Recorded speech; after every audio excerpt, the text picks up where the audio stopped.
Omagyanatimanasya Chansana Shlakya Sakshanvaritam Yena Tasmai Shigurave Namah.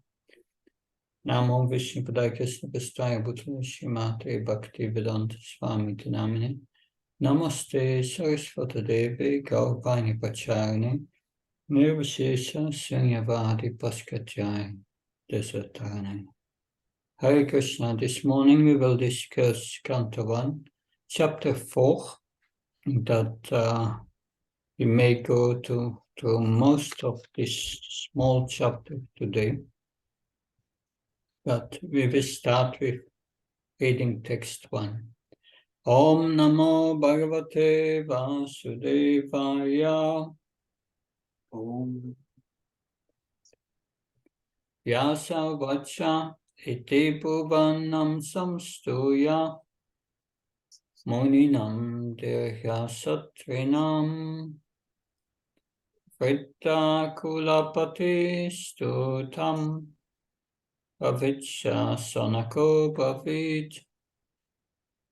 On hearing Sutta Goswami speak thus, Sanaka Muni, who was the elderly, learned leader of all the rishis, engaged in that prolonged sacrificial ceremony, congratulated Sutta Goswami by addressing him as follows.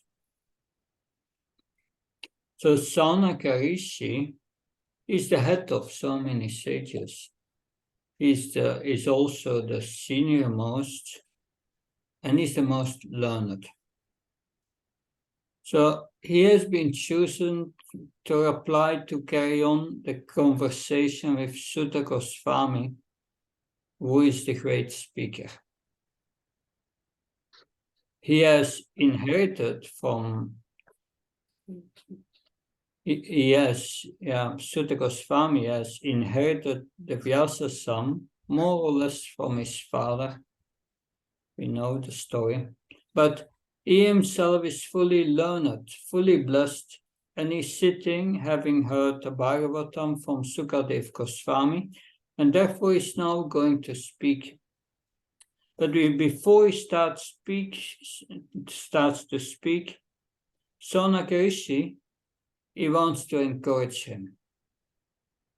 And so this verse describes how Sanaka Rishi, who is the elderly learned leader of all the rishis, he congratulated Sutta Goswami by addressing him as follows.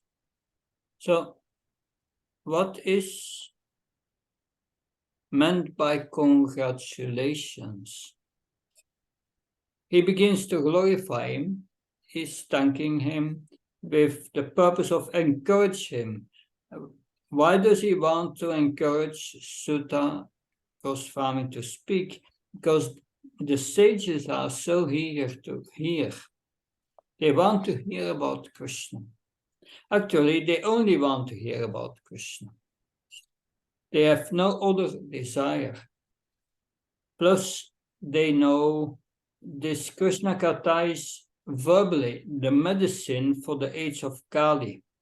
And it is their desire, being well-wishing sages. They are well-wishers of everyone. And therefore, they want to do good for all. And they have gathered in Namisaranya for the welfare work of others.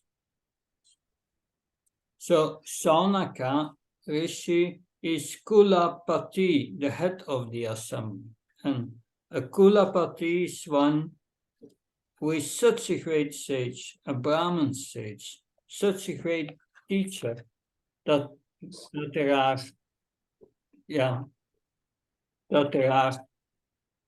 10,000 other sages who have taken shelter of him, and he is their protector. Such a qualified person is chosen to head the assembly and ask questions. So he begins to speak in verse 2.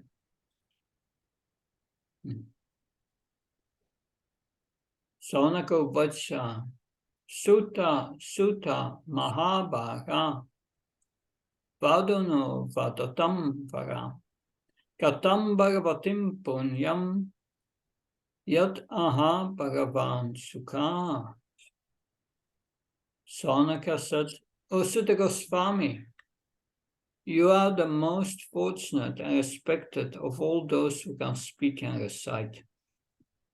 Please relate the pious message of Srimad Bhagavatam, which was spoken by the great and powerful sage Sukadev Goswami. So it's from text 3, next text, up to 13.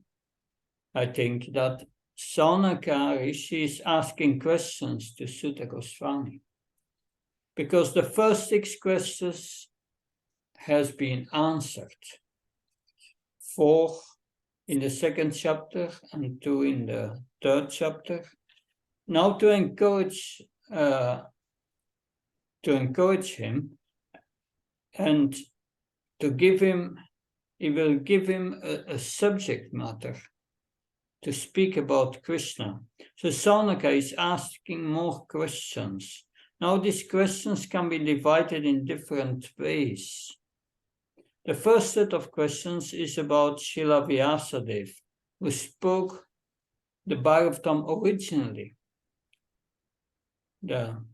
He first realized the Bhagavatam,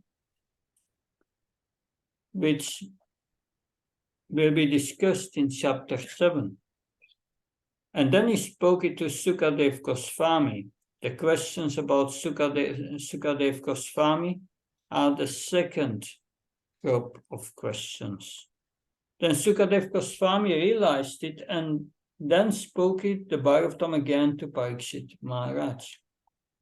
So the third set of questions have to do with Maharaj Parikshit. So this is very exciting to have relevant questions put before Sukadev Goswami, because that shows the eagerness of the audience. That now text 3, the beginning of the questions. Kasmin yuge praviteyam stane vakena hetuna kutta sanjotita Krishna kritavan samitam munihi. In what period and at what place was this first begun? And why was this taken up? From where did Krishna Dvaipayan Vyas, the great sage, get the inspiration to compile this literature? So after all these questions, Sukadev Goswami is going to immediately answer the first question. This question is, why is it that Vyasadeva, who is such an incredible scholar and accomplished so much, why he had compiled the entirety of, he had already compiled the entirety of the Vedic literature. So that is what we are going to hear next. All the Vedas were learned by him. They were compiled by him. And then he compiled the Puranas, the authorized Vedic stories, the Itihasas, all the histories of the world. And then he compiled the Vedanta, the Vedanta Sutras, which summarized and encapsulate the Vedic knowledge in a very concise way, very cryptic way. And then he compiled the 22,000 verses of the Mahabharata. That's a lot of verses. The Bhagavatam has 18,000 verses. Bhagavad Gita has 700 verses. And the Mahabharata has 220,000 verses. So it compiled all this, the Vedas, the Puranas, the Mahabharata, the Itihasas. He wrote all this. Then why did he write Srimad Bhagavatam? Why another book? He wrote everything already. Where did he get the inspiration to write this other book? What What was his motivation to write Srimad Bhagavatam after he wrote so much? What was the motivation to write another 18,000 verses? Srila Prabhupada's words. Where did he get the inspiration from to compile the great literature, the Srimad Bhagavatam? Srila Vyasadeva spoke first the Srimad Bhagavatam to Sukadev Goswami. The sages were very much aware who Sukadev Goswami was, because Sukadev Goswami was a very well-known sage. He was known as already being fully realized, because they asked about Sukadev Goswami, because if he was already fully realized, already on the transcendental platform, he was fully absorbed in Brahman.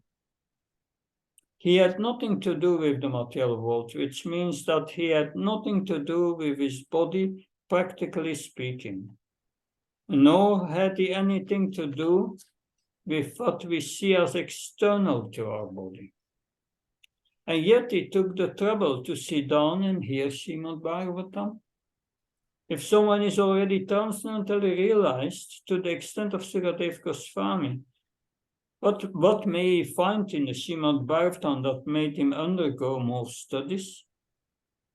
It is like finding a person who is the most expert person in music or physics. He just won a Nobel Prize for physics, and then you find out that he's going to study under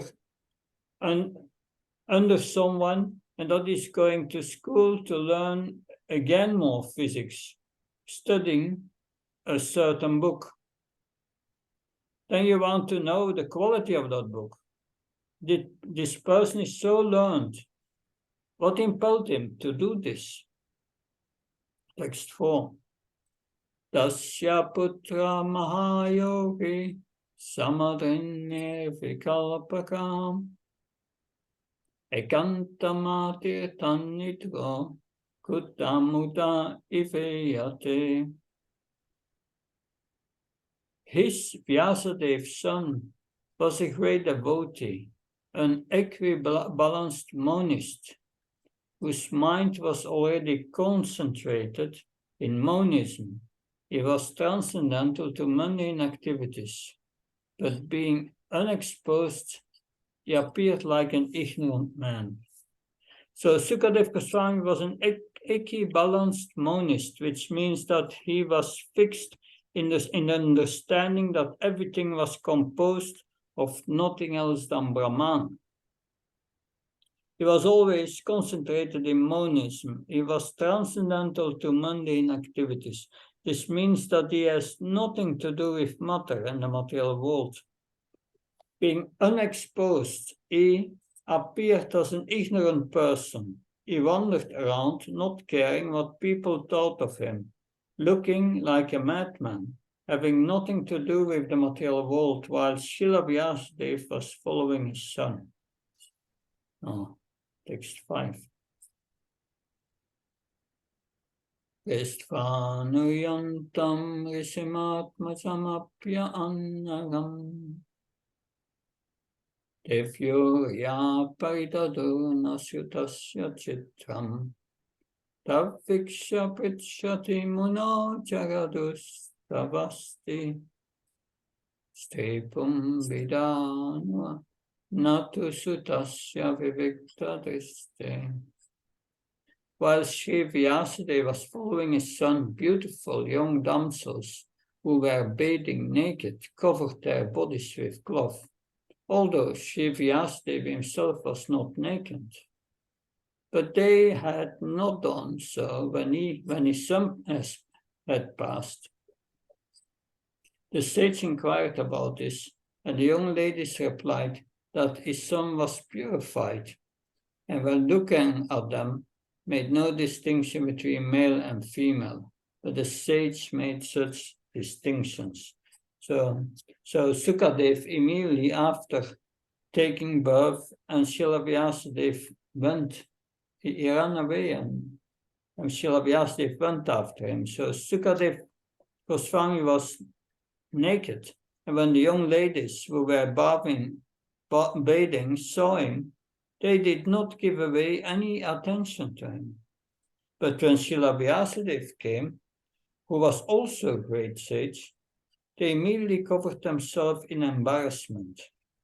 So he was so transcendently realized, and Sukadev was so much beyond the material world, that these young bodies recognized his complete innocence and was as such a level that he could not distinguish the difference between male and female.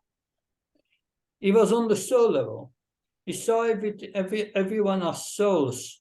What an incredible transcendental person Sukadev Goswami was, and how he was recognized because he was wandering around like a madman. At the end of the 19th chapter of this canto, it is described that people were following him and teasing him. When the sages saw him, they immediately stood up in reverence. They recognized who he actually was. Text 6. Katam malaksita parai sampapta kojangalam unmata mukajadavat vicharam gachasa vaye. How was he, Srila Sukadev Goswami, the son of Vyas, recognized by the citizens when he entered the city of Hastinapur, now Delhi, after wandering in the provinces of Kuru and Jangala, appearing like a madman?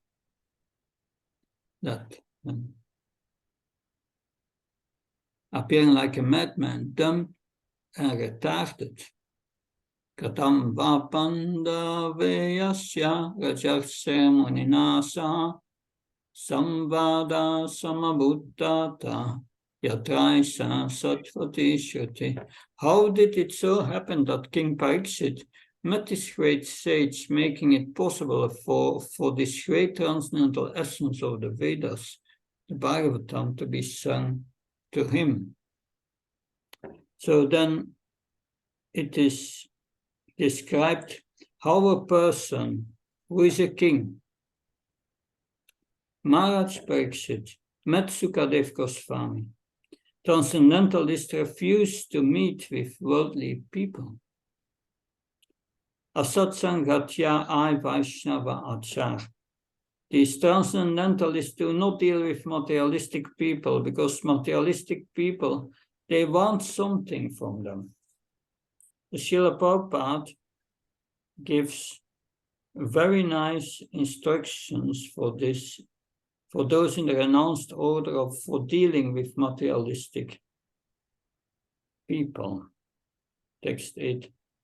Sagodhanamatramihe sukhayamedinam avikshatam habhagas tertikavam tadasma asramam. He, Sukadev Goswami, was accustomed to stay at the door of the householder only long enough for a cow to be milked. And he did this just to sanctify the residence.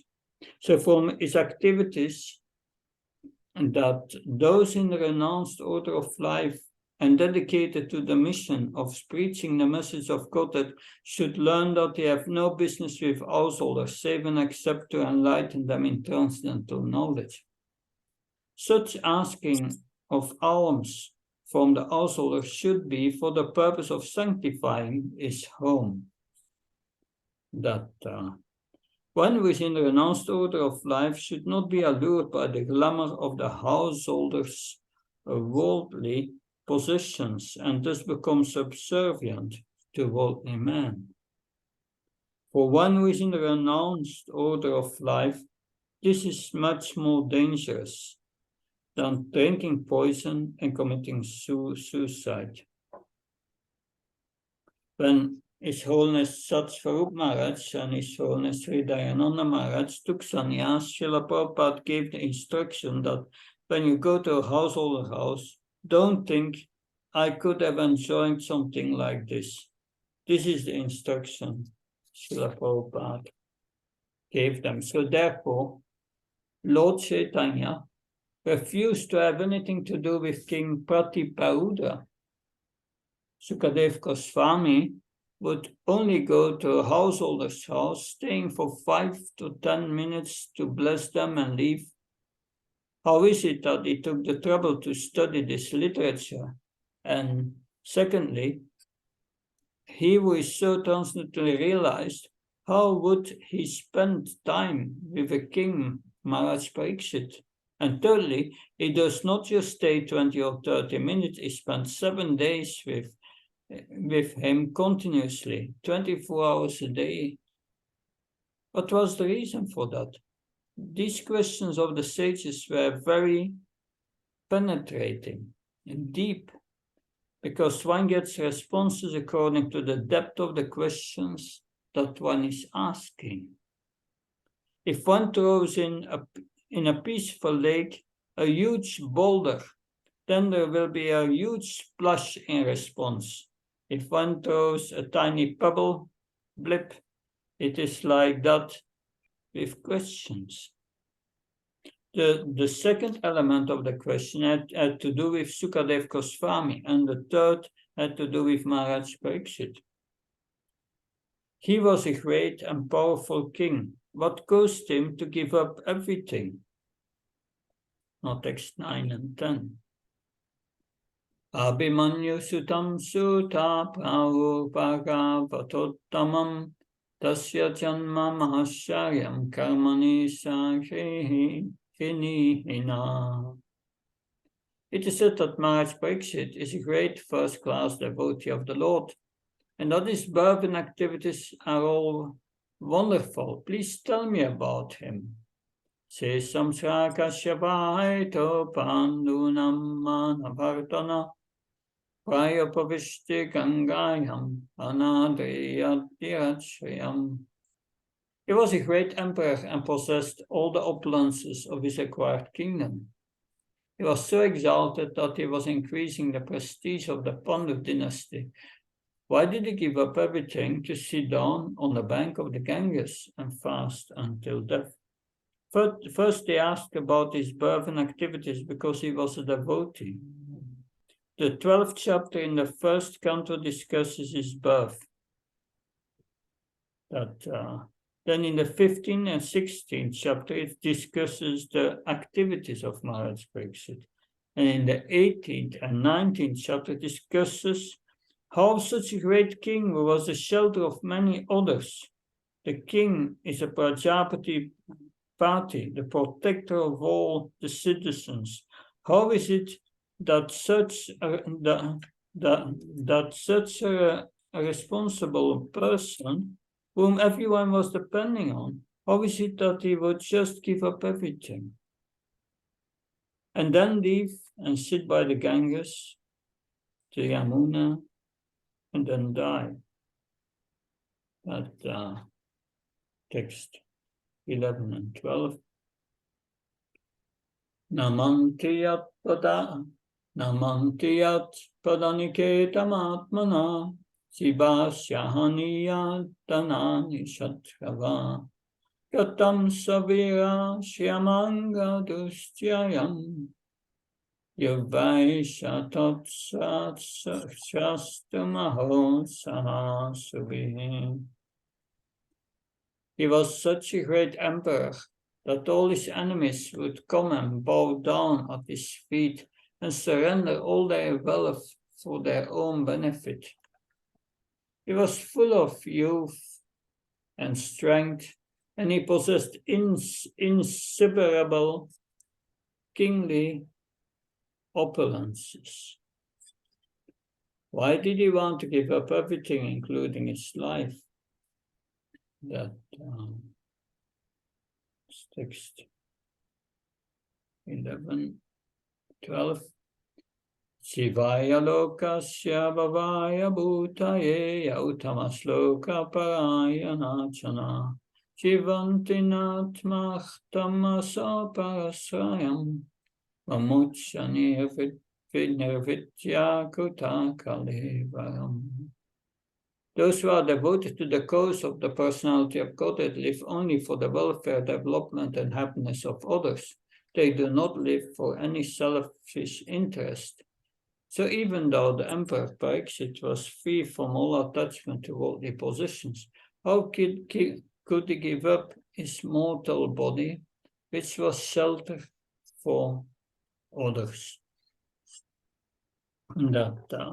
So that will be disclosed in the 18th and 19th chapter. Then Sutta Goswami begins his reply. The remainder of the first canto of Srimad Bhagavatam is simply an answer to these questions here. He begins to describe Srila Vyasadeva because the question was that how Srila Vyasadeva, who had written the entirety of the Vedic literature, why did he write Srimad Bhagavatam? That was the first question. What was his inspiration to write Srimad Bhagavatam? The answer of this first question will continue until the beginning of the first section of chapter 7. This section will present the history of Srimad Bhagavatam and why Srila Vyasadeva wrote Srimad Bhagavatam. Text 13. Tat sarvam na samasakshva prishtuya hi akinshana manyetvam vise vacham snatam anyata shandasat. We know that you are expert in the meaning of all subjects, except some portions of the Vedas, and thus you can clearly explain the answers to all the questions we have just put to you.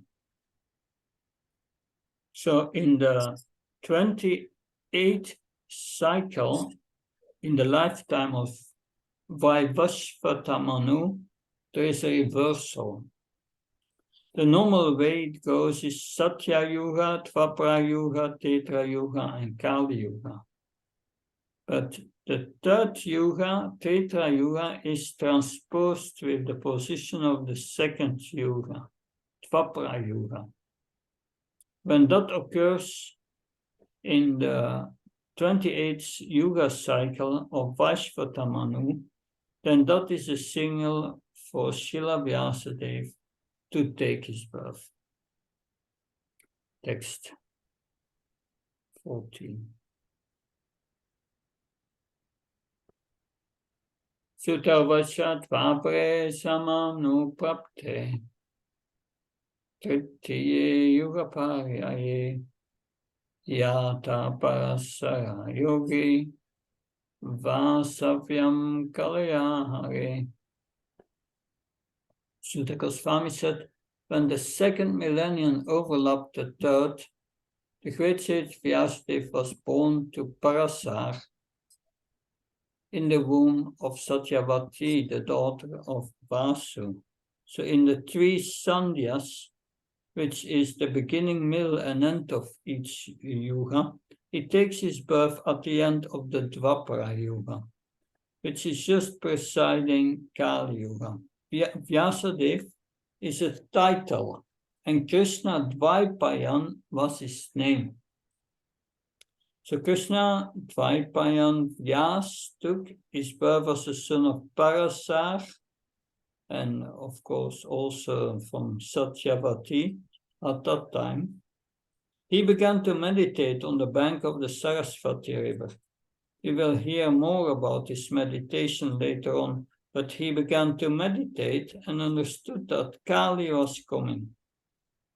Kali Yuga means the Iron Age of quarrel. Text 15-16.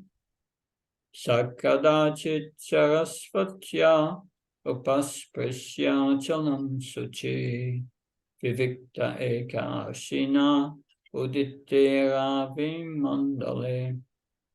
Once upon a time, he, Vyasadeva, as the sun rose, took his morning ablution in the waters of the Sarasvati and sat alone to concentrate.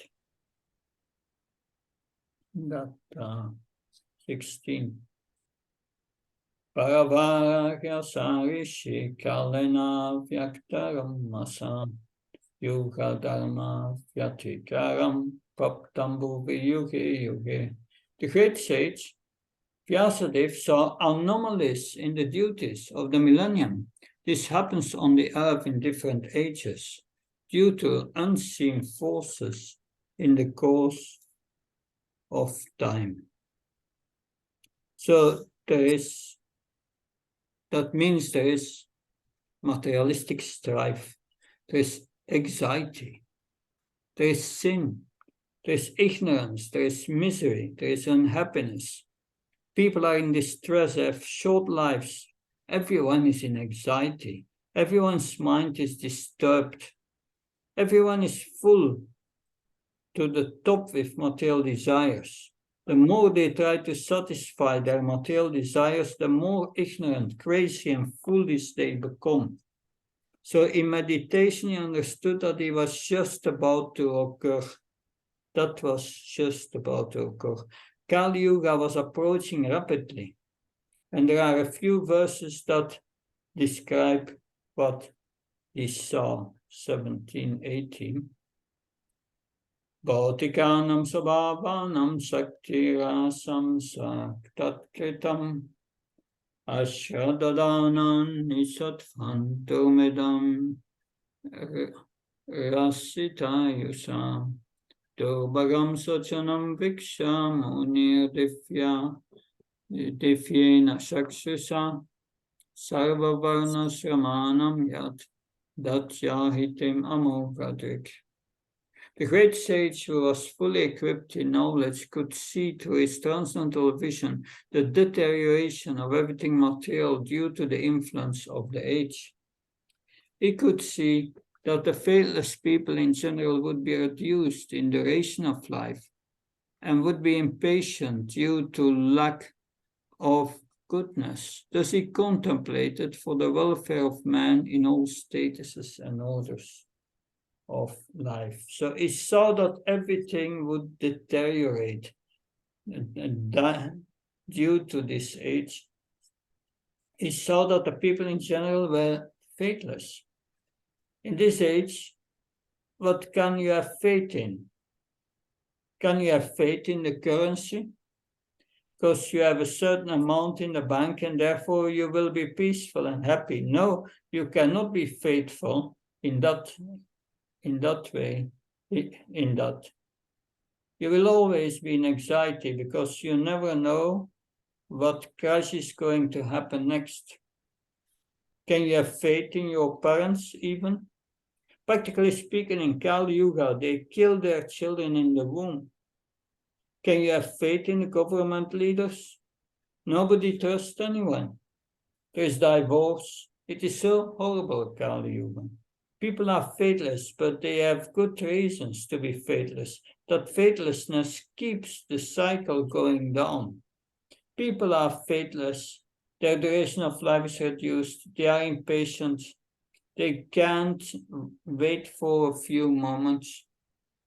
When Srila Vyasadeva understood that Kali was coming, he began to think, how can I help these poor people? That this is the nature of a sage, a sadhu. When he sees the suffering of another, he wants to do something about it. This is his very nature. He wants to help because he's unselfish. It is the compassionate heart of a holy man. Srila Vyasadeva decided to help everyone regardless their varna or ashram, regardless of their position in society. He wanted to help everyone, so what did he do? So practically speaking, the remainder of the 4th chapter of Srimad Bhagavatam, of this canto, is divided in 2 parts. We will first discuss the first part. There is one small section at the end which leads to the 5th chapter. It leads us to an understanding why Srila Vyasadeva wrote the Srimad Bhagavatam. But first, what did Srila Vyasadeva do when he saw the horrors of Kali Yuga approaching? Chaturotram karma sudam prachanam viksha vaidikam vyadada jahya santachay Vedamekam Chaturvidam. He saw that the sacrifices mentioned in the Vedas were means by which the people's occupations could be purified. And to simplify the process, he divided the one Veda into 4 in order to expand them among men. So Srila Vyasadeva took the Shastra because the Shastra is guiding humanity, at least in a proper civilization. It are the holy books that guide humanity, because the sadhus, the Brahmins, know the holy books, because that is their authority.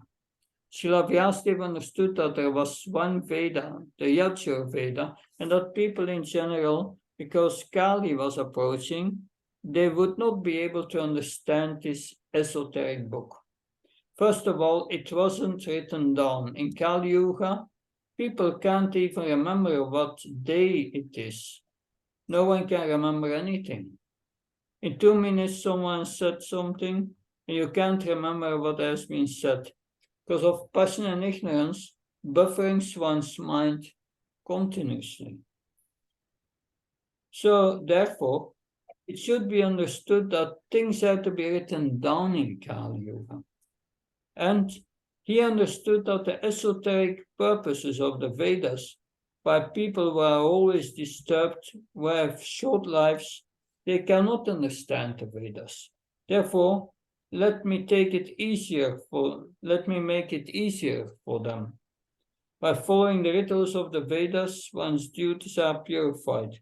Today, what people do, they do it in a way that contaminates them and knocks them down further. One's occupation, one's eating, one's material desires, anything that anyone does in Kali Yuga degrades them further. Entertainment, everything is degrading. Therefore, Vyasadeva thought, let me organize the Vedas in such a way that people will have access to them and follow them, and by that purify their occupational duty. The first thing he did was simplifying. He took the one Veda and divided it into 4, and they became the Rig, the Sama, Yajur, and Atharva Veda. And he placed different disciples in charge of different Vedas and made them learned professors. He gave them to different disciples, and that we have in the next text. Rig, Yajur, Sama, Tarvakya, Veda Satvara Udarita, Itasya Puranam Sa, Panchamo Veda Uchate. The 4 divisions of the original sources of knowledge, the Vedas, were made separately. But the historical facts, authentic stories mentioned in the Puranas, are called the 5th Veda. Tatrach Veda Darai Palai, Samago Chamini Kavi, Vaisampayana Evako, Nishnato Yayu Samuta. After the Vedas were divided into 4 divisions, Pali Rishi became the professor of the Rig Veda, Jaimini the professor of the Sama Veda, and Vaishampayan alone became glorified by the Yajur Veda. Atharvan Kya Samashit Sumanto Darunamuni Itasa Purananam Pitame Romarshana. The Sumanti Muni Angira, who was very devotedly engaged, was entrusted with the Atharva Veda, and my father Romarshan was entrusted with the Puranas and the historical records. And then there are the branches of these Vedas. How did they spread all over the world? Text 23. Tatte Tarshayo Vedam Swan Swam Spyasan Anikada Shishai Prasiyastat Shishyer Vedate Sakino Bhavan. All these learned scholars in their turn rendered their entrusted Vedas unto their many disciples, grand disciples, and great-grand disciples. And thus, the respective branches of the followers of the Vedas came into being. So, but Vyasadeva was not satisfied with that. And then he wrote all the Puranas and the histories, which is a vast literature.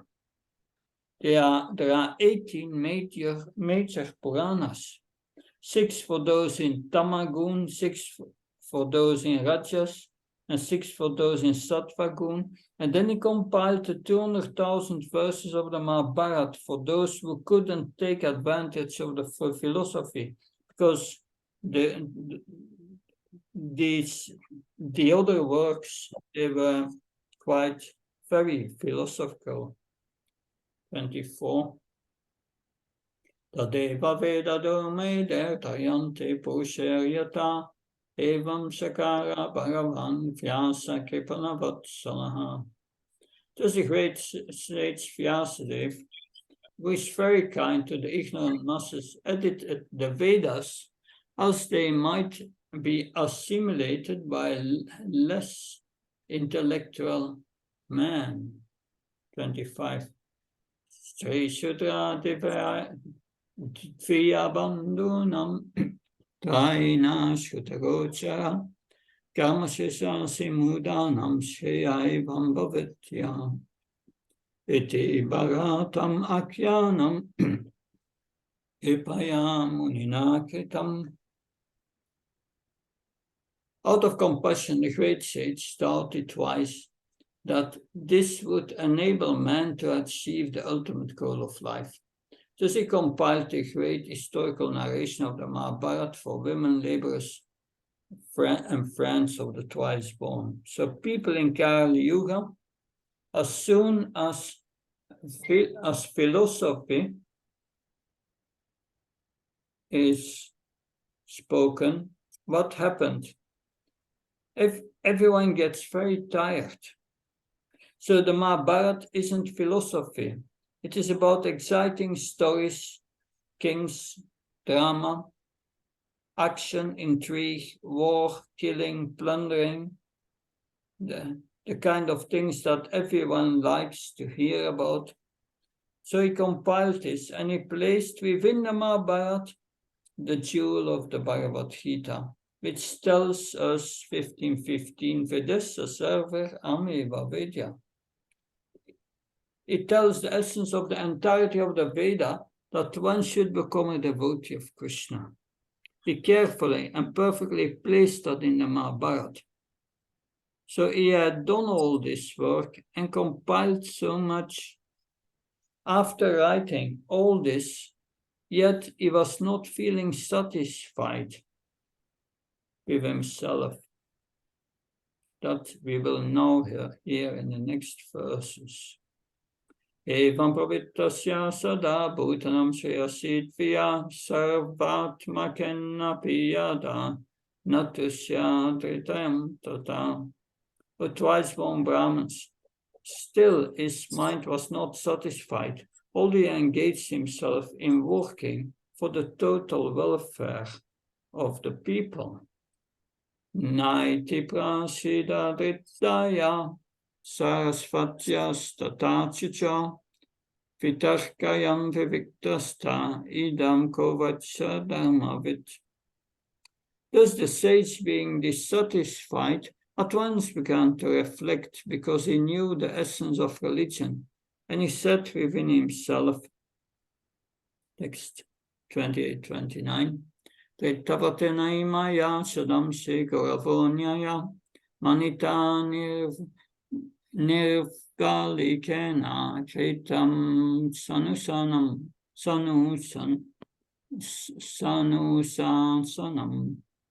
Bharatavya padeshena hi amnayasta pradakshita trishate yatra dharmati strishudradvir apyuta. I have under strict disciplinary vows unpretentiously worshipped the Vedas, the spiritual master and the altar of sacrifice. I have also abided by the rules and have shown the import of disciplic succession through the explanation of the Mahabharata. by which even women, Sudras, and others can see the path of religion. That 30.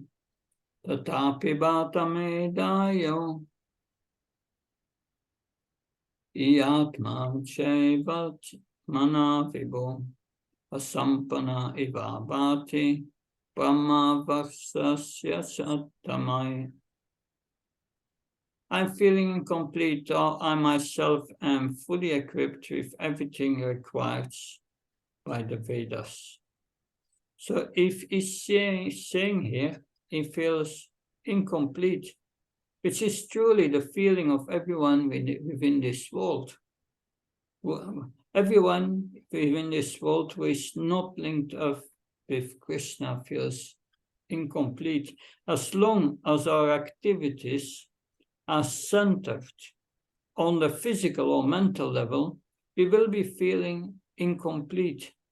And we will be always looking within matter to find that completeness, to find that thing that we are lacking. So Vyasadeva was also feeling this despite everything. And then he started to questioning himself as what could be the problem. You have the word Kim here. What's the problem? Could my problem be that I did not specifically point out Bhagavad Dharma? So this term, Bhagavad Dharma, comes back throughout the Srimad Bhagavatam, in Dhruva Maharaj's teachings, in Prahlad Maharaj's teachings, and with Ajamil. Bhagavad Dharma is the essence of the teachings of Srimad Bhagavatam. So those activities that are meant for Krishna's satisfaction. That is what Bhagavad Dharma is.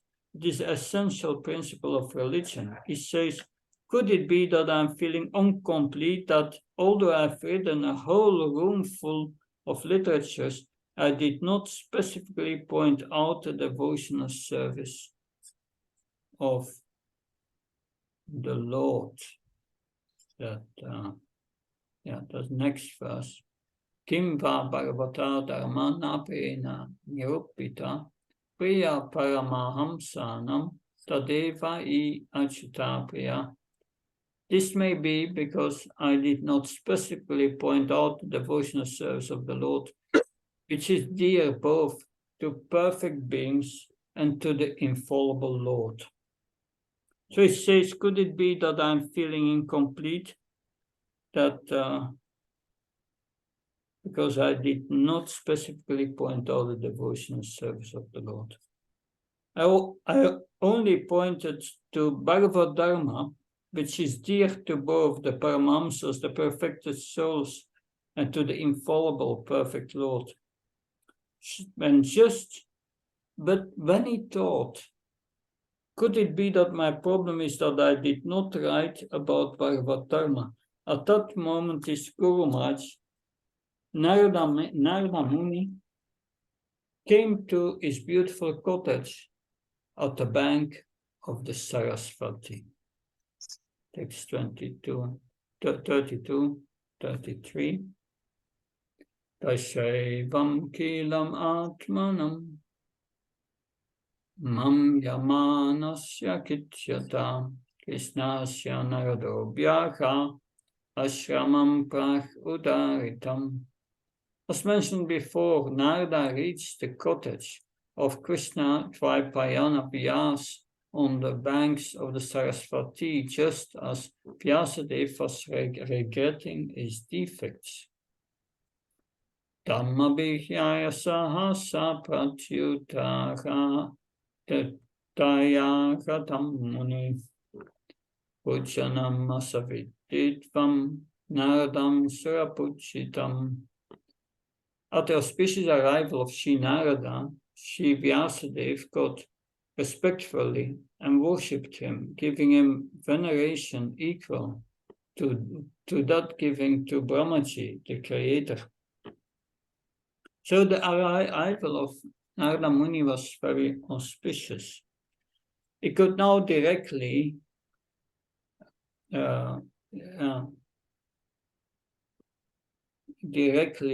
tell to his spiritual master what the problem is. So Vyasadeva was so happy.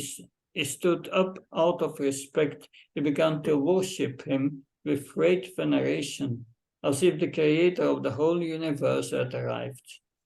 And then immediately, without saying anything, after worshipping Narada Muni nicely, so that he was satisfied, Narada Muni began to speak. And that brings us to the first verse from the next chapter, that Sutta Vacha Atatvam Sukham Ashina Upashinam Prihakshat Shavaha Devarshi Praha Viprashim Pinapani Svayam Niva. Thus the sage among the gods Narada, comfortably seated and apparently smiling, addressed the Rishi amongst the Brahmins, Vyasadeva. Nardo Vacha Parasarya Mahabhaga Bhavata Vachit Atmana Paritushyati Sarira Atma Manasaiva. Addressing Vyasadeva, the son of Parasar, Narada inquired, are you satisfied by identifying with the body or the mind as the objects of self-realization? So we can ask ourselves that question when we are trying to satisfy ourselves. Are we satisfied as the body?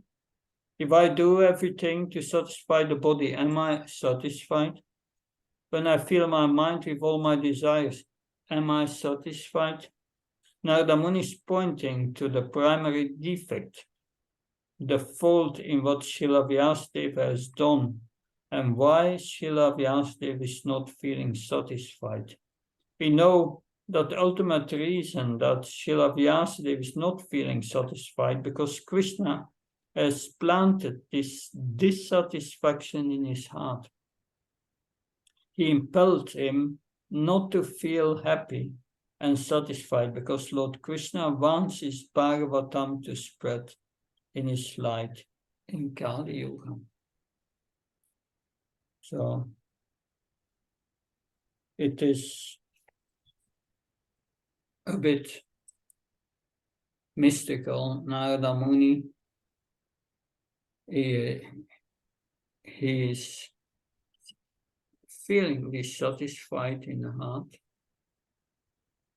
And then suddenly, a spiritual master appears. Just at the moment, he feels this dissatisfaction. And there seems to be no conversation. He merely tells him, do you feel satisfied with your mind and your body? So he will tell Narada Muni. Narada Muni will tell Srila Vyasadeva that you did a very good job. You compiled all this Vedic literature, but you are still feeling dissatisfied. So imagine all the people who read this, will they feel satisfied, all these Vedas? Not that. So he will tell Srila Vyasadeva, if you missed the clue, the essential point is devotional service, Bhagavad Dharma, and engaging others in devotional service. That will purify them and bring them back to the spiritual world. But all this karma kanda you wrote, that's for the satisfaction of the body and the mind. So you have encouraged people, he will say, in sense gratification, instead to pointing out the path to the real religion, the activity of the soul, the natural activity of the soul, Bhagavad Dharma. So that points also to the importance of Srimad Bhagavatam. Srimad Bhagavatam is the only literature that brings us really to the transcendental loving service of the Lord. And that love of Krishna is the only way to enter the spiritual world. So that is what will follow, and which we will discuss, if Krishna willing, next week. So any question, please, comment.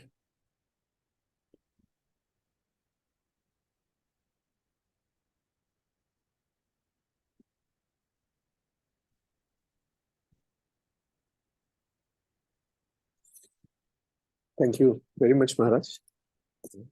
Nice.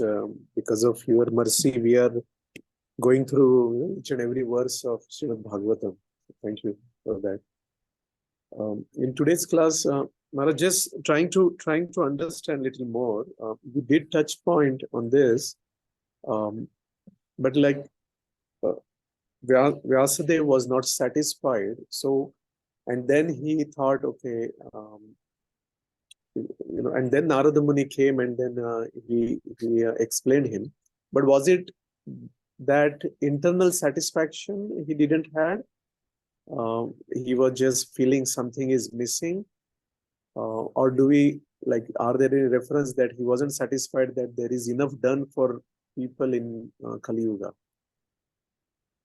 Well, there is a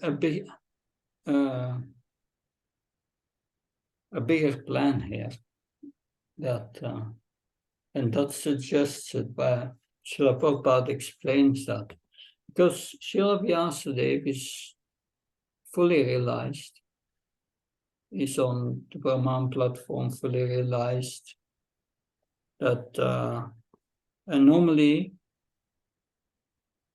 it should not feel this dissatisfaction. But Krishna planted this dissatisfaction in his heart because he wanted him to write Srimad Bhagavatam. So all the pastime has been organized. But we are not on the level of Srila Vyasadeva, and our dissatisfaction comes from the fact that we are not linked up with Krishna. And because we are not linked up with Krishna, we identify with the mind, and we are submerged in this duality, which brings us in illusion. The duality of good and bad for the body. So Krishna explains that in 7:27 in the Bhagavad Gita. There he says that Ichadvesha Samutena Tvantamoina Bharata Sarvutani Samam Sarhe Yanti Parantapa. The sign of Bharata, conqueror of the four, all living entities are born into delusion, bewildered by the dualities arisen from desire and hate.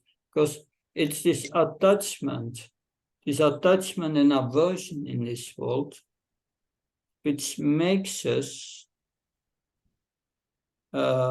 identify with the body. And that's a problem, this attachment and aversion, absorption in this duality. And therefore everyone is dissatisfied. That the only way to get out of it is engaging the mind in Krishna's service. And then we become purified. Then we get, through the bhakti, we get knowledge and attachment. And we get out of this duality. And we feel peaceful and satisfied. Devotional service is like eating. When you eat, then you feel satisfied, you get strength, And you get rid of the problem of the hunger. If we perform Bhagavad Dharma, devotional service, we feel devotion, we feel satisfied, and we become detached from this material world. No interest anymore in this good and bad of the body. And that's really what's mentioned here.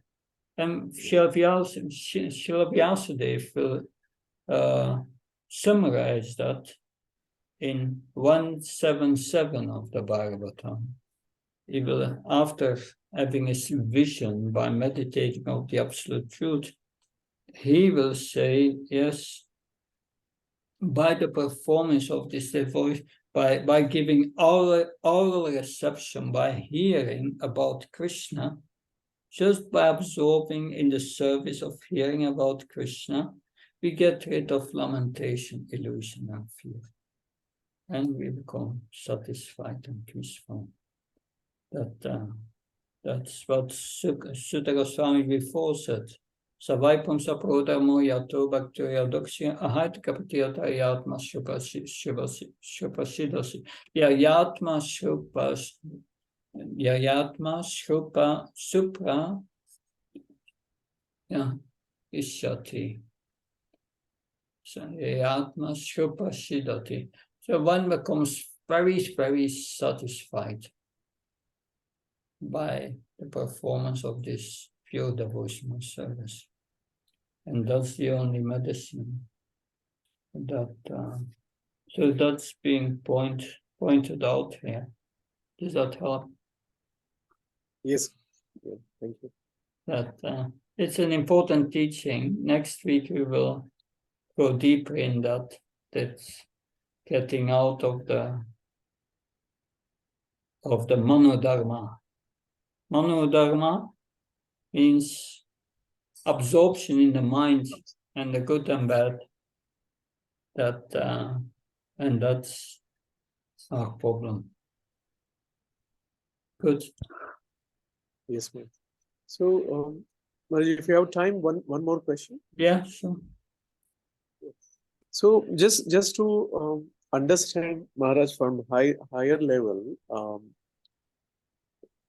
the way Srimad Bhagavatam is presented, that Vyasadeva is also in Srimad Bhagavatam, and then he is explaining that the Kali Yuga, and then basically the stage what he has created is Shuta Goswami is explaining, and Shaunaka Rishi is asking the question, rather than he directly coming to the point of where he's explaining Srimad Bhagavatam. So it's like a roundabout way. So just if as an outsider, if you want to explain why it is done that way, what is the best way to explain?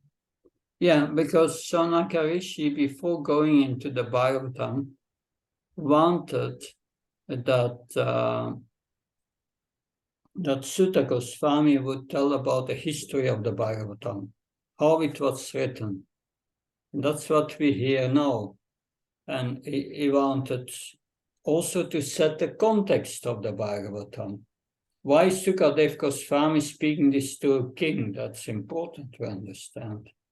That without this introduction, we cannot understand the context in which it was spoken. And then it's more difficult to understand that you must understand the context. And that's the first canto. But still, the first canto is full of spiritual teachings. It's not that the teachings begin in the second canto, that Bhagavatam starts there, but the teachings already start before. That we will hear about Queen Kunti's and her teachings, and the teachings of Bhishma Dev, and the example of Yudhishthira Maharaj. And then we will hear about an exalted devotee, Maharaj Pariksit, and learn about the qualities of devotees.